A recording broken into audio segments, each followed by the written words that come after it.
Здравейте на всички! Сутринта пуснах в групата, във Facebook групата едно въпросче, кое да се отговори. Надявам се сте го прочели и сте имали всъщност и сте си задали въпроса кой би бил верният отговор. Отговарям на всички. Верният отговор е Велхе. Wo sind deine Freunde? Freunde беше въпроса. Къде са твоите приятели? Hier sind welche. Тук са няколко. Тук се появява Велхе,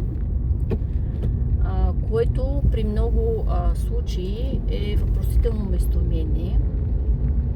И всъщност при първите примери, когато се учи, се използва като въпросително местоимение какъв.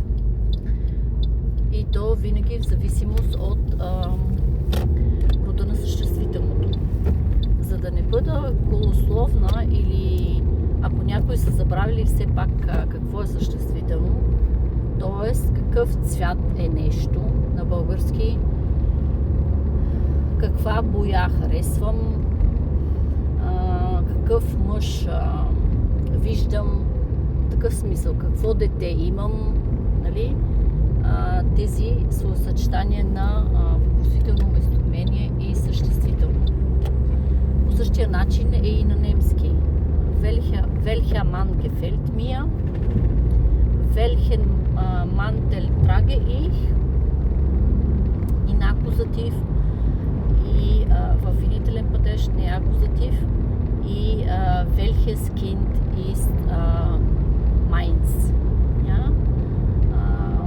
Ist mein Kind. Когато обаче дадох примера с Wo sind deine Freunde? Къде са твоите приятели? И отговора Hier sind welche. Тук са няколко. Велхе в случая не е въпросително местоимение. То не изпълнява тази роля.